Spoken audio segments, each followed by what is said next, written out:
Hello everyone, good morning, जय हिंद। स्वागत है आप सभी का एक बार फिर से मेरे YouTube channel the world affair GS में। 17 अक्टूबर 2023 की डेली करंट अफेयर्स के इंपॉर्टेंट प्रश्नों के साथ शुरू करते हैं आज का यह वीडियो। बने रहिए अंत तक। ये रहा पहला प्रश्न।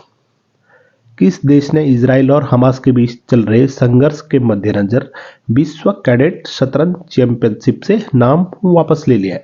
तो वह देश है अपना ही देश, भारत। भारत देश ने दोस्तों इजराइल और हमास के बीच जारी युद्ध के मद्देनजर विश्व कैडेट शतरंज चैंपियनशिप से अपना नाम वापस ले लिया है। कहां पर यह प्रतियोगिता आयोजित की जानी थी? तो ध्यान रहे, मिस्र में। विश्व कैडेट शतरंज चैंपियनशिप प्रतियोगिता।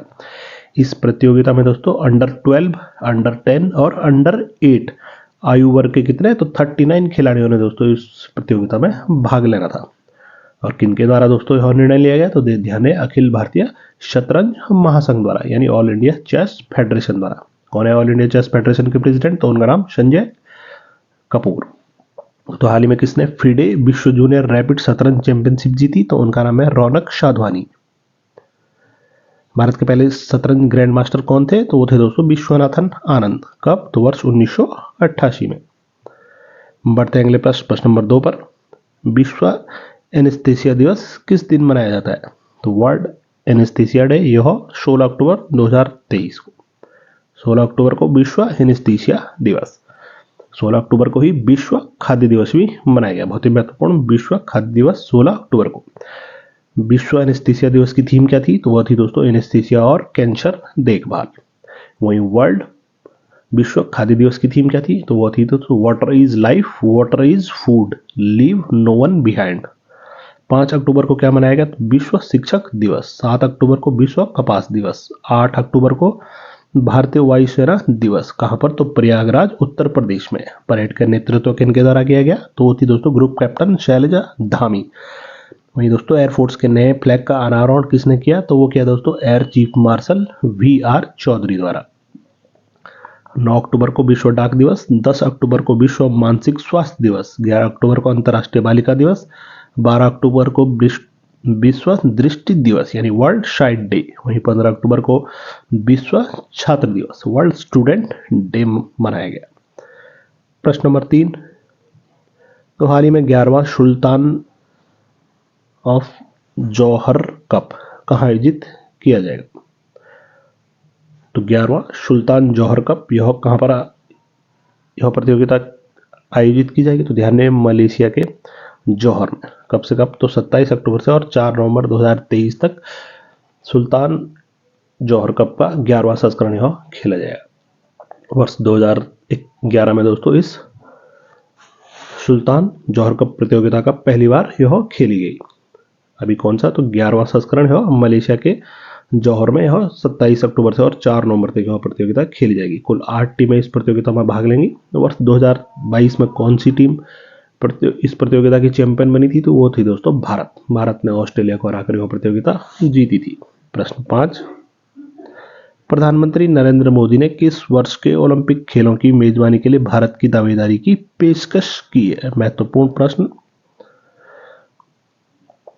प्रधानमंत्री नरेंद्र मोदी ने किस वर्ष के लिए ओलंपिक खेलों की मेजबानी के लिए भारत की दावेदारी की पेशकश की है? तो है वर्ष 2036 के ओलंपिक खेल। ध्यान रहे, वर्ष 2036 के ओलंपिक खेलों के लिए भारत की मेजबानी की पेशकश भारत के प्रधानमंत्री नरेंद्र मोदी द्वारा की गई। कहां पर? तो बता दें, इंटरनेशनल ओलंपिक कमेटी सत्र की 141वीं बैठक कहां पर थी? वह मुंबई महाराष्ट्र में आयोजित की गई, जिसमें प्रधानमंत्री नरेंद्र मोदी ने वर्ष 2036 के लिए दोस्तों ओलंपिक खेलों का आयोजन भारत में किए जाने की दावेदारी वहां पर पेश की। साथ ही साथ वर्ष 2029 में युवा ओलंपिक खेलों के आयोजन की भागीदारी भी दोस्तों भारत देश द्वारा वहां पर पेश की गई। बता दें, इस बैठक में इंटरनेशनल ओलंपिक कमेटी के प्रेसिडेंट थॉमस वॉच भी शामिल थे। इंटरनेशनल ओलंपिक कमेटी सत्र की 141वीं बैठक मुंबई में। 40 साल बाद दोस्तों भारत ने इस बैठक की मेजबानी की। लास्ट टाइम वर्ष 1983 में यह बैठक दिल्ली में आयोजित की गई थी। तो ध्यान दें, मेजबानी भारत ओलंपिक खेलों की मेजबानी के लिए भारत की जो दावेदारी कब? तो वर्ष 2036 के लिए पेश की गई। प्रश्न 5वां। तो हाल ही में किसे राजनीतिक नेतृत्व के लिए दिलीप सिंह शौन पुरस्कार मिला है? तो वह है दोस्तों R कृष्णमूर्ति। यानी राजनीतिक नेतृत्व के लिए दिलीप सिंह शौन पुरस्कार, तो यह मिला है आर कृष्ण मूर्ति को, यानी राजा कृष्ण मूर्ति। दिलीप सिंह शौन पुरस्कार यूनाइटेड स्टेट अमेरिका द्वारा प्रदान किया जाता है। यह राजनीतिक क्षेत्र में दिया जाने वाला एक पुरस्कार है। तो भारतीय मूल के दोस्तों अमेरिकी सांसद राजा कृष्णमूर्ति को यह सम्मान वॉशिंगटन डीसी में दिया गया। बता दें दिलीप सिंह शौन अमेरिकी कांग्रेस के लिए निर्वाचित होने वाले पहले भारतीय मूल के अमेरिकी सिख थे, दिलीप सिंह शौन। तो अभी यह पुरस्कार किसको, तो आर कृष्ण मूर्ति को दिया गया। प्रश्न 6वां, सरकार ने चंद्रयान 3 मिशन की सफलता के लिए उपलक्ष्य में 23 अगस्त को कौन सा दिवस घोषित किया है? बहुत ही महत्वपूर्ण प्रश्न नंबर 6। तो सरकार द्वारा चंद्रयान 3 की सफलता के लिए 23 अगस्त को कौन सा दिवस घोषित किया गया है? तो वह है राष्ट्रीय अंतरिक्ष दिवस, यानी राष्ट्रीय अंतरिक्ष दिवस। बता दें चंद्रयान 3 जो कि 14 जुलाई 2023 को सतीश धवन स्पेस सेंटर से इसरो द्वारा लॉन्च किया गया था, जिसकी सफल लैंडिंग कब हुई? तो दोस्तों 23 अगस्त 2023 को, यानी 23 अगस्त 2023 को शाम को 6:03 पर। कहां पर? तो चंद्रमा के दक्षिणी ध्रुव पर। तो अभी घोषित किया गया है तो राष्ट्रीय अंतरिक्ष दिवस। साथ ही साथ जिस स्थान पर चंद्रयान 3 लैंड हुआ था उसका नाम क्या रखा गया है? तो ध्यान रहे शिव शक्ति पॉइंट। बढ़ते हैं अगले प्रश्न नंबर 7 पर। तो हाल ही में किस राज्य ने अपनी गरीबी उन्मूलन योजना का उन्नत संस्करण अरुणोदय 2.0 लॉन्च किया है? कौन सा राज्य है जिन्होंने अपनी गरीबी उन्मूलन योजना का उन्नत संस्करण अरुणोदय 2.0 तो यह असम राज्य में लॉन्च किया गया। चीफ मिनिस्टर कौन असम के? तो हेमंता बिश्वा शर्मा। गवर्नर कौन है वहां पर? तो गुलाब चंद्र कटारिया। प्रश्न 8वां, हाल ही में किस राज्य के मुख्यमंत्री ने रबी महाअभियान 2023 का शुभारंभ किया? तो रबी महाअभियान 2023 यह बिहार में, तो बिहार के चीफ मिनिस्टर नीतीश कुमार द्वारा यह शुरू किया गया। तो ध्यान रहे रबी महाअभियान 2023 बिहार राज्य के मुख्यमंत्री नीतीश कुमार द्वारा यह प्रारंभ किया गया। इस महाअभियान में किसानों को रबी मौसम से संबंधित कृषि विभाग द्वारा संचालित योजनाओं की जानकारी वहां पर दी जाएगी। तो हाल ही में ईडब्ल्यूएस कैटेगरी को 10% आरक्षण देने वाला राज्य कौन है? तो वो भी है दोस्तों बिहार राज्य। मरचा धान, किस राज्य की मरचा धान को जीआई टैग मिला है? तो पश्चिम चंपारण बिहार के। साथ ही साथ दोस्तों जातिगत जनगणना के डाटा जारी करने वाला भारत का पहला राज्य तो वही बना है बिहार राज्य। बढ़ते हैं अगले प्रश्न 9 पर। तो हाल ही में केंद्रीय मंत्री पुरुषोत्तम रूपाला ने कहां से सागर परिक्रमा के 10वें चरण की शुरुआत की है? तो सागर परिक्रमा का 10वां चरण यह कहां से शुरू किया गया? तो चेन्नई तमिलनाडु से। किनके द्वारा? तो केंद्रीय मंत्री है पुरुषोत्तम रूपाला द्वारा। बता दें केंद्रीय मत्स्य पालन, पशुपालन और डेयरी मंत्री है पुरुषोत्तम रूपाला। उनके द्वारा ही सागर परिक्रमा का 10वां संस्करण कहां से? तो चेन्नई तमिलनाडु से यह शुरू किया गया। 10वां प्रश्न, तो हाल ही में किस स्कूल को देश के नंबर 1 स्कूल का खिताब मिला है? तो भारत देश का नंबर 1 स्कूल वह दिल्ली के प्रतिष्ठित कौन सा? तो वसंत वैली स्कूल। यानी दिल्ली का वसंत वैली स्कूल, इनको ही दोस्तों देश का नंबर 1 स्कूल का खिताब इनको हाल ही में मिला है। पढ़ते हैं अगले प्रश्न 11वें पर। तो देश के 11वें राष्ट्रपति डॉक्टर एपीजे अब्दुल कलाम की जयंती के उपलक्ष्य में 15 अक्टूबर को देश में कौन सा दिन मनाया जाता है? बहुत ही महत्वपूर्ण। तो देश के 11वें राष्ट्रपति कौन थे? तो डॉक्टर एपीजे अब्दुल कलाम। तो उनकी जयंती के उपलक्ष्य में 15 अक्टूबर को देश में कौन सा दिवस मनाया जाता है? तो ध्यान दें विश्व विद्यार्थी दिवस। विश्व विद्यार्थी दिवस कब? तो 15 अक्टूबर को। किस उपलक्ष्य में? तो दोस्तों पूर्व राष्ट्रपति डॉक्टर एपीजे अब्दुल कलाम की जयंती के उपलक्ष्य में। क्या थीम थी वर्ष 2023 में दोस्तों विश्व विद्यार्थी दिवस की? तो fail stand for first attempt in learning. यानी fail stands for first attempt in learning. 11वें राष्ट्रपति कब से कब तक इनका कार्यकाल रहा? तो वो था दोस्तों 25 जुलाई 2002 से और 25 जुलाई 2007 तक। डॉक्टर एपीजे अब्दुल कलाम को भारत रत्न से कब सम्मानित किया गया? तो ध्यान दें वर्ष 1997 में, 1997 में। 12वां प्रश्न, विदेश मंत्री एस जयशंकर ने किस शहर में नोबेल पुरस्कार विजेता लेखक कवि रविन्द्रनाथ टैगोर की प्रतिमा का उद्घाटन किया? या अनावरण किया? तो वो किया दोस्तों वियतनाम के वाक निह शहर में, वाक निन शहर वियतनाम में। किनके द्वारा? तो एस जयशंकर, भारत के विदेश मंत्री। किनकी प्रतिमा का अनावरण? तो ध्यान दें नोबेल पुरस्कार विजेता और लेखक कवि हैं रविन्द्रनाथ टैगोर की। तो हाल ही में बी आर अम्बेडकर की प्रतिमा का अनावरण कहाँ पर? तो वो किया गया मैरीलैंड, यूनाइटेड स्टेट अमेरिका में। वही महात्मा गांधी की प्रतिमा का अनावरण हाल ही में तो जोहान्सबर्ग, साउथ अफ्रीका में। वही यूपी के चीफ मिनिस्टर योगी आदित्यनाथ द्वारा राजा राम मोहन राय की प्रतिमा का अनावरण तो यह किया गया उन्नाव में। बढ़ते हैं अगले प्रश्न 13वें पर। भारतीय सेना ने दुनिया के सबसे ऊंचे युद्ध क्षेत्र सियाचिन ग्लेशियर पर पहली बार किस टेलीकॉम कंपनी के साथ मिलकर मोबाइल टावर स्थापित किया है? तो सियाचिन जो कि दुनिया का सबसे ऊंचाई पर स्थित युद्ध क्षेत्र है, वहां पर दोस्तों भारतीय सेना ने किस टेलीकॉम कंपनी के साथ मिलकर मोबाइल टावर स्थापित? तो ध्यान दें बीएसएनएल, भारत संचार निगम लिमिटेड ने भारतीय सेना के साथ मिलकर सियाचिन ग्लेशियर युद्ध क्षेत्र में मोबाइल टावर वहां पर स्थापित किया है। रिसेंटली जनरल मनोज पांडे ने प्रेसिडेंट्स कलर से किस यूनिट को सम्मानित किया तो बता दें 3rd battalion of the Naga regiment. कहां पर? तो कुमाऊं रेजिमेंटल सेंटर रानीखेत में। तो सियाचिन में तैनात होने वाली पहली महिला अधिकारी कौन है भारतीय सेना की? तो उनका नाम है कैप्टन शिवा चौहान।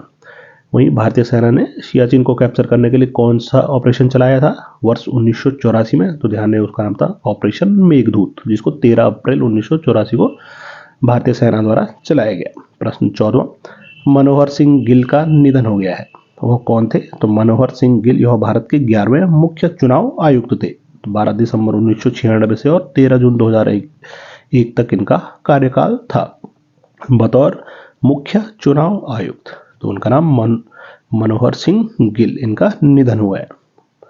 रिसेंटली दोस्तों वर्तमान समय में भारत के चीफ इलेक्शन कमीशन कौन है? तो उनका नाम है राजीव कुमार।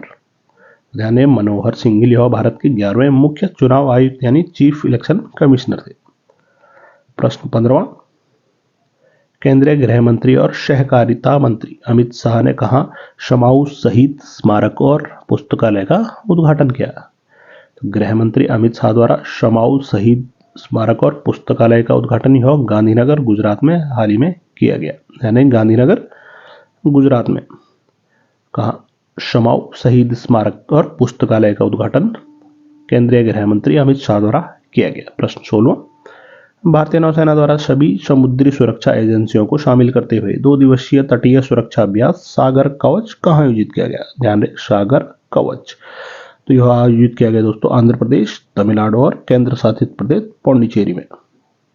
यानी आंध्र प्रदेश, तमिलनाडु और पौंडीचेरी में। कब से कब तक? 11 और 12 अक्टूबर 2023 को। किनके द्वारा? तो भारतीय नौसेना द्वारा, साथ ही साथ सभी समुद्री सुरक्षा एजेंसियों के साथ मिलकर 2 दिवसीय तटीय सुरक्षा अभ्यास, उसका नाम क्या था? तो सागर कवच, यह आयोजित किया गया आंध्र प्रदेश, तमिलनाडु और केंद्र शासित प्रदेश पौंडीचेरी के बॉर्डर पर। कब से कब तक? तो 11 से और 12 अक्टूबर 2023 तक। तो हाल ही में एक्सरसाइज संप्रति का 11वां संस्करण यह कहां पर आयोजित किया गया? तो भारत और बांग्लादेश के बीच मेघालय में। अगला प्रश्न 17, तो हाल ही में इलेक्शन कमीशन ऑफ इंडिया ने किस राज्य विधानसभा चुनाव की तारीखों में बदलाव किया है? तो ईसीआई द्वारा कौन सा राज्य है जिनके चुनावों की तारीखों में बदलाव किया गया? तो ध्यान दें राजस्थान। 23 नवंबर की बजाय 25 नवंबर को राजस्थान में दोस्तों विधानसभा चुनाव होंगे। वर्ष 2023 में 5 राज्यों में विधानसभा चुनाव की तिथि की घोषणा इलेक्शन कमीशन ऑफ इंडिया द्वारा हाल ही में की गई। कौन कौन से राज्य हैं? तो मिजोरम, राजस्थान, मध्य प्रदेश, छत्तीसगढ़ और तेलंगाना। इन सभी राज्यों में दोस्तों परिणामों की घोषणा कब की जाएगी? तो वो है 3 दिसंबर। प्रश्न 18, पंजाब के किस गांव को केंद्रीय पर्यटन मंत्रालय द्वारा भारत का सर्वश्रेष्ठ पर्यटन गांव 2023 का खिताब दिया गया है? बहुत ही महत्वपूर्ण। तो पंजाब का वो कौन सा गांव है जिनको केंद्रीय पर्यटन मंत्रालय द्वारा भारत का सर्वश्रेष्ठ पर्यटन गांव 2023 का खिताब दिया गया? तो है गुरदासपुर में स्थित नवापिंड सरदारन गांव। बहुत ही महत्वपूर्ण, नवापिंड सरदारन गांव कहां पर? तो गुरदासपुर में स्थित पंजाब का दोस्तों यह गांव है जिसको केंद्रीय पर्यटन मंत्रालय द्वारा भारत का सर्वश्रेष्ठ पर्यटन गांव 2023 के खिताब से गांव को नवाजा गया है। तो गांव का नाम ध्यान है नवापिंड सरदारन गांव। प्रश्न 19, तो भारत सरकार और शिक्षा मंत्रालय ने अपार आईडी की शुरुआत की है। APAAR, जिसको किस नाम से जाना जाता है? तो one nation one student ID card, बहुत ही महत्वपूर्ण, one nation one student ID card इसका नाम है। प्रश्न 20 और आज का अंतिम प्रश्न, इरेडा यानी भारतीय नवीनीकरण ऊर्जा विकास एजेंसी लिमिटेड, जिसको कि Indian renewable energy development agency limited भी कहा जाता है, तो इरेडा में वित्त निदेशक के रूप में किन्होंने अपना कार्यभार सौंपा गया है? तो इरेडा में वित्त निदेशक के रूप में किसे कार्यभार सौंपा गया? तो उनका नाम है डॉक्टर विजय कुमार मोहंती, बहुत ही महत्वपूर्ण, डॉक्टर विजय कुमार मोहंती, इनको ही इरेडा में वित्त निदेशक के रूप में इन्होंने कार्यभार संभाला है। कब इरेडा की स्थापना होती है? तो वर्ष 1987 में। 17 अक्टूबर 2023 की करंट अफेयर्स के होते हैं इंपॉर्टेंट प्रश्न, तो आपके लिए पिछले वीडियो से ये रहा प्रश्न। तो आपको बताना है दोस्तों, हाल ही में किसने फिडे विश्व जूनियर रैपिड शतरंज चैंपियनशिप जीती है? तो आपके सामने जो ऑप्शन है वो है दोस्तों विपुल्ला प्रणीत, आदित्य मित्तल, रौनक साधवानी या कौस्तव चटर्जी। प्रश्न का उत्तर दोस्तों आप कमेंट सेक्शन में जरूर लिख कर बताएं।